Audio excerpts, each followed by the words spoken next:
Olá, boa noite e a paz do Senhor Jesus. Sejam bem-vindos a mais uma noite de discipulado, em que nós estamos estudando os 5 propósitos da igreja.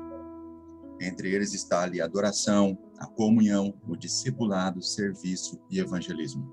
Vou repetir: adoração, comunhão, discipulado, serviço e evangelismo. Nós estamos seguindo o modelo da igreja primitiva em Atos 2, do versículo 42 até o 47. E a aula de hoje nós vamos falar sobre discipulado, propriamente dito, sobre o discipulado. A nossa igreja é uma igreja que muitas vezes é focada em membros e não em discípulo.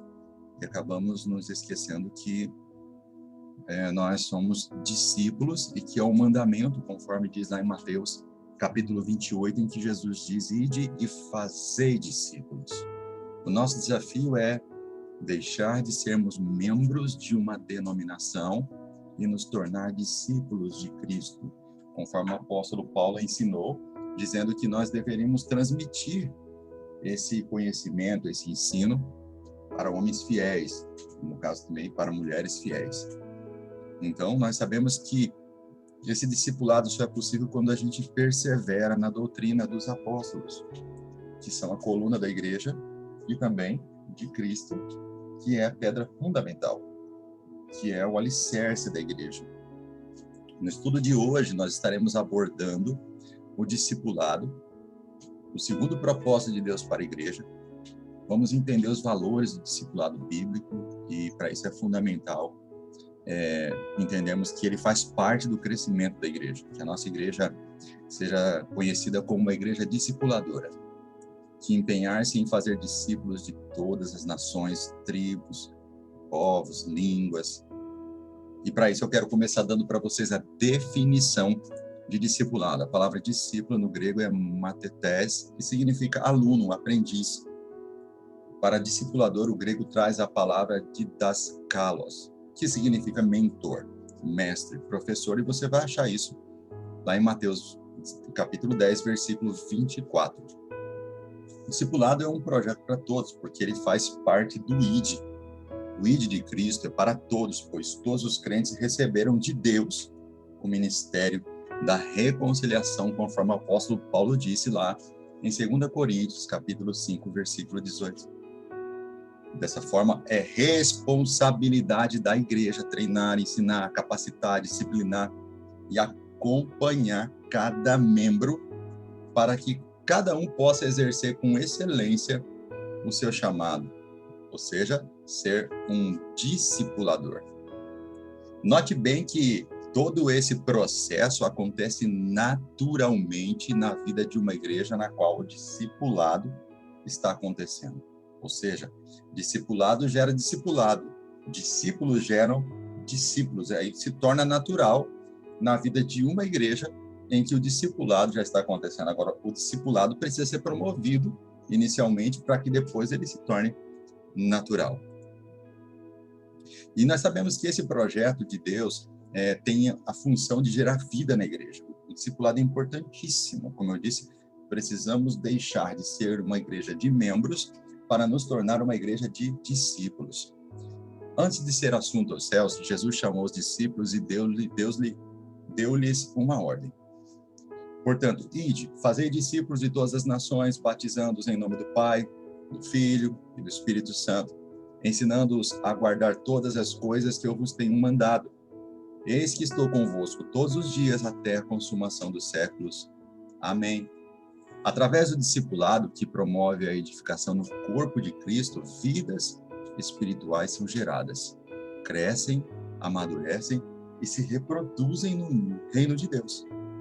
Esse é o processo de crescimento que se dá à luz da palavra de Deus e que leva vidas a alcançarem a medida da estatura de Cristo, conforme diz Efésios 4:13. Tanto no Antigo quanto no Novo Testamento, nós vemos o discipulado como uma prática comum. Olha só, nós encontramos em Amós, capítulo 7, versículo 14, os discípulos dos profetas. Em João, capítulo 9, versículo 28, os discípulos de Moisés. Em Marcos 2:18, os discípulos de João Batista. Em Mateus 22:16, os discípulos dos fariseus. E em João 6:66, os discípulos de Cristo. Então, o discipulado sempre esteve presente na vida do povo de Deus, tanto no Antigo quanto no Novo Testamento. Kate Phillips, em seu livro A Formação de um Discípulo, assim define o discipulado. O discipulado cristão é um relacionamento entre mestre e aluno, entre mentor e aluno, baseado no modelo de Jesus e seus discípulos, no qual o mestre reproduz tão bem no seu aluno a plenitude de vida que tem em Cristo, que o aluno é capaz de treinar outros para ensinarem a outros, e aí se tornar, assim, natural. Vejamos o que o apóstolo Paulo escreve a Timóteo em sua segunda carta, no capítulo 2, versículo 1 e 2. Tu, pois, filho meu, fortifica-te na graça que está em Cristo Jesus. E o que da minha parte ouvistes, através de muitas testemunhas, isso mesmo transmite a homens fiéis e também idôneos, para instruir a outros. Entendemos claramente, então, que discipulado é um relacionamento entre mestre e aprendiz, baseado no modelo de Cristo, no qual aquele que discipula reproduz no aluno a plenitude de vida que tem Jesus, para o aluno ser capaz de treinar outros a ensinarem a outros. Esse é o desejo de Deus para a vida da igreja. O discipulado de Cristo é a referência para a igreja. E Jesus discipulou 12 e os enviou para serem discipuladores. Foi exatamente isso que aconteceu na vida da igreja primitiva. É só você ler o livro de Atos, que veremos apóstolos como os primeiros discipuladores da igreja, e através deles, milhares de vidas, ou seja, discípulos, sendo formados. Na vida de uma igreja local, discípulos precisam gerar discípulos. Na vida da igreja local, os membros precisam se tornar discípulos e gerar discípulos. E o discipulado de Cristo é a referência. O discipulado de Cristo é a referência para a igreja acerca de discipulado. Quando nós falamos dos 12, nós vemos muitos modelos de discipulado baseado nos 12, que trouxe muito trauma para a igreja, e não é referente a isso que nós estamos falando. Nós estamos falando do discipulado de Cristo mesmo, da forma que ele fez, onde o maior serve o menor. Numa igreja que desenvolve o discipulado requerido por Deus, o objetivo é alcançar a maturidade. O alvo é o compromisso de cada discípulo em também fazer mais discípulos. E o componente de vida é a minha caminhada com o meu discipulador e com Cristo. As necessidades básicas são meus princípios bíblicos para viver. E a igreja proporciona para o discípulo o alicerce para a vida. Proporciona também um benefício emocional, que é o quê?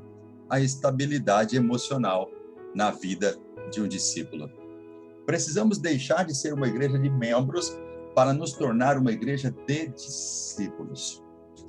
E praticar o discipulado não é ser chefe de alguém, ter que mandar na vida de alguém, escolher até o que ela deve comprar, o que ela não deve comprar.